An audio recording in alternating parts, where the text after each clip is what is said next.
All right, guys, this is the actual video for 3.2, not the pre-3.2.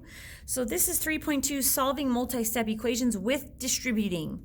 So what we want to do first of all here is just kind of talk about what the object of solving an equation is all about. So the object here is to isolate, or it's to get alone, all by itself, the variable. That's the goal of solving equations. So isolating the variable is the goal of solving equations. To get it all by itself, that's the goal.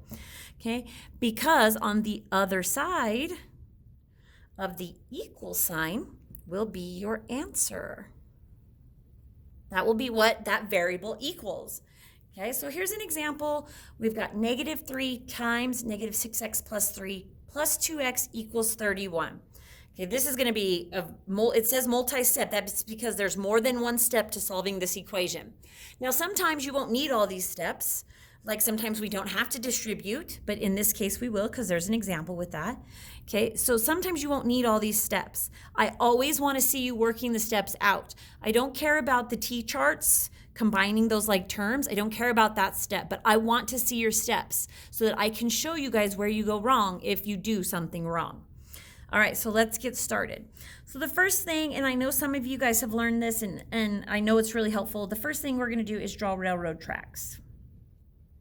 Now, our railroad tracks go around our equal sign. Okay, so there's our railroad tracks. Okay. All right, this is just going to help us keep each side of the equation separate for now, because we want to keep it separate for now. And I'll tell you when it's time to stop having it separate. But for now, we need to keep it separated. That's because what we need to do is we need to simplify this expression on this side. Look how messy this expression is right here. Remember, that's just an expression when there's no equal sign. So what we want to do is simplify this expression, and then we'll start solving. Okay, so the first thing is, just like when we simplified expressions, was distribute if you need to. Distribute if needed. Again, it won't always be needed. Remember, if there's a negative sign in front, be sure to distribute it as well with the number. Again, I like to circle the number I'm distributing with the sign so that I know what I'm doing. So in this case, I'm distributing a -3 and just to what's inside the parentheses, not all the way over to the equal sign, just in the parentheses. Okay, so let's do that. So -3 times -6x will give me a positive 18. So I'm just going to write 18x. A -3 times a positive 3 will give me a -9. And then I just need to bring down this plus 2x. Okay, now I'm going to just write down what's left on the other side just to keep my equation and my sides balanced out. It looks clean and helps me remember what I'm doing. All right, so now what we're going to do is we're going to further simplify. So simplify the equation, or the left side of the expression in this case, by combining like terms. Remember, this is your T-chart. So if you want to create the T-chart, you can. Now, this is where it becomes very important to have that railroad track. I'm going to stop combining terms when I hit that railroad track. This 31 is not going to be combined with anything. It's going to stay all by itself over there. I'm only combining this expression that's on the left side of the equation. Okay, so here's my T-chart. I have my x's and my numbers. So I have an 18x, a -9, and a positive 2x. I'm going to add these together. I get 18 plus 2 is 20x, and then -9 plus nothing is just a -9. Okay. Now, you got to remember still that this is still over here. So it still equals 31. All right, number 4. Now, this is just a step that's helpful. If you don't want to do this step, by all means, you don't have to, but I think it's really helpful. So we're going to circle the variable and anything attached to it. So I'm just going to rewrite this right here really quick. So I had 20x minus 9 equals 31. So step 4, circle the variable and anything attached to it. So this right here, the 20x. Now I still have railroad tracks. Okay. All right. The next step, step number 5, is to get our variable, which is the letter, by itself by using inverse or opposite operations. Remember, whatever you do to one side, you have to do to the other, or must. Must is a better word there. Put must there instead. You must do to the other. Now, we did a whole video on inverse operations, or a lesson on inverse operations. This is just to remind us. So the opposite of adding is subtracting. The opposite of multiplying is dividing. And the opposite of squaring is the square root. Okay, so let's see what we have to do now.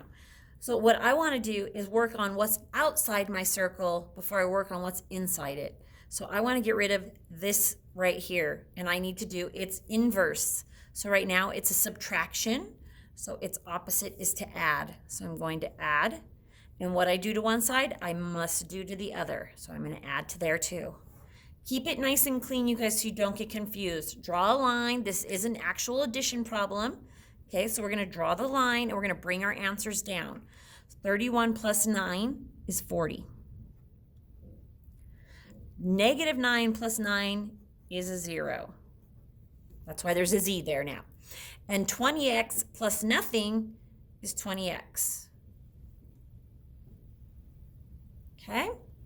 Now, if you remember this little thing we learned right here, multiplication looks like this with a number right next to the variable. So this 20 is multiplying this x. The opposite of multiplication is division. So I'm going to divide both sides by 20, because what I do to one side, I have to do to the other. 20 divided by 20 is a 1, but I'm not going to write the 1 because we don't write that 1 in front of the x. Remember, we drop it. So 20 divided by 20 is 1, and all I have left is x, so 1x, but I'm only going to write x. And then 40 divided by 20 is 2. There's your answer. My variable's all by itself, and on the other side of the equal sign is my answer. Now, step number 6 is to check your solution. Okay, checking our solution. Basically, what we're going to do is we're going to take what x equals, so in this case, x equals 2, and we're going to plug it right back into our original equation, all the way back up here. None of the ones that I did work with, because what if I did one of these steps wrong? I want to do it to the original one. Okay, so my original equation is this, and I'm just going to substitute in a 2 wherever there's an x. So negative 3, parentheses, negative 6, and it's, remember, when they're butted up, it's multiplication, so times 2 plus 3, close the parentheses, plus 2 times, and remember, x is 2, so 2 there. And then I want to know, basically what I'm asking is, does that equal 31? If it does, then I've done it correctly. You can do this step in your calculator. You don't have to write it out. I'm okay with that. I'm just showing you what I'm doing. Okay? This is your fail-safe way of getting 100% on the test. If you check your answers and they come out right, then you know you did it right.